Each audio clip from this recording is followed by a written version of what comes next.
यार ये देख, इस एआई फंड में 6 महीने में 60% रिटर्न दिया है। अच्छा, सोच रहा हूँ इसमें इन्वेस्ट कर दूँ।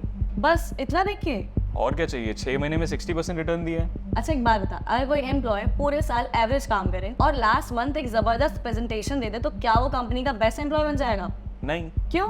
अरे एक प्रेजेंटेशन से थोड़ी पता चलता है, पूरा ट्रैक रिकॉर्ड देखना पड़ता है। एग्जैक्टली अगर कोई एम्प्लॉय पूरे साल अच्छा काम करे और लास्ट मंथ सिर्फ एक गलती कर दे तो तब भी ओवरऑल अच्छा एम्प्लॉय होगा। एम्प्लॉय को जज करते वक्त तू पूरा ट्रैक रिकॉर्ड देख रहा है और फंड को जज करते वक्त सिर्फ 6 महीने रिटर्न।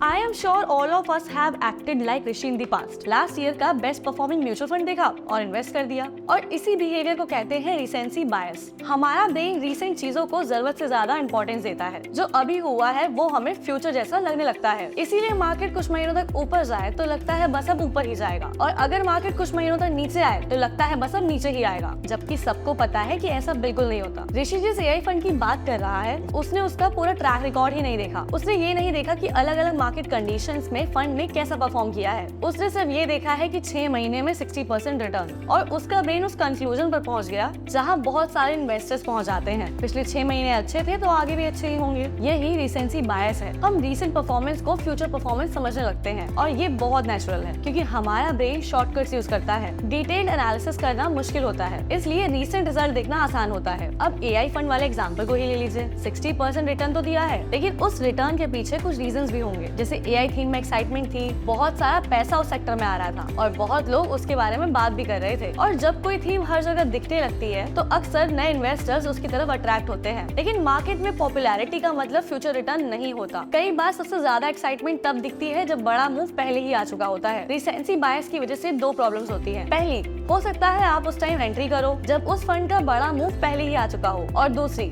आप बार बार अपने डिसीजंस चेंज करते रहते हो। आज एआई फंड, कल कोई और टॉप परफॉर्मर और फिर कोई और इस चक्कर में आपके इन्वेस्टमेंट को प्रॉपर टाइम और कंपाउंडिंग का बेनिफिट नहीं मिल पाता। इसलिए इसका सोल्यूशन है एक सिस्टम को फॉलो करना और एसआईपी उसका एक सिंपल फॉर्मूला है, क्योंकि एसआईपी आपको बार बार नया डिसीजन लेने से बचाती है। एक बार एसआईपी सेट करने के बाद आपका पैसा ऑटोमेटिकली इन्वेस्ट होता रहता है। मार्केट ऊपर हो तब भी, मार्केट नीचे हो तब भी और एआई ट्रेंड में हो तब भी, और अगर कोई नया सेक्टर हेडलाइंस में आ जाए तब भी। आपको हर हफ्ते नया डिसीजन लेने की जरूरत नहीं होती, एक डिसीजन पे स्टिक रहना होता है, क्योंकि इन्वेस्टिंग में पैसा हॉट ट्रेंड्स को पकड़ने से नहीं बनता, पैसा कंसिस्टेंसी से बनता है। पेटीएम मनी पे आप 21 रुपए से डेली एसआईपी स्टार्ट कर सकते हैं और ऑटो पे सेट कर सकते हैं। डिसीजन एक बार लीजिए, फिर हर नई 60% रिटर्न वाली स्टोरी पर पोर्टफोलियो बदलने की जरूरत नहीं पड़ती। अपनी एसआईपी पेटीएम मनी पर ऑटोमेट कीजिए और रीसेंसी बायर्स को अपनी इन्वेस्टमेंट्स ड्राइव मत करने दीजिए। Mutual fund investments are subject to market risks. Please read all scheme related documents carefully before investing.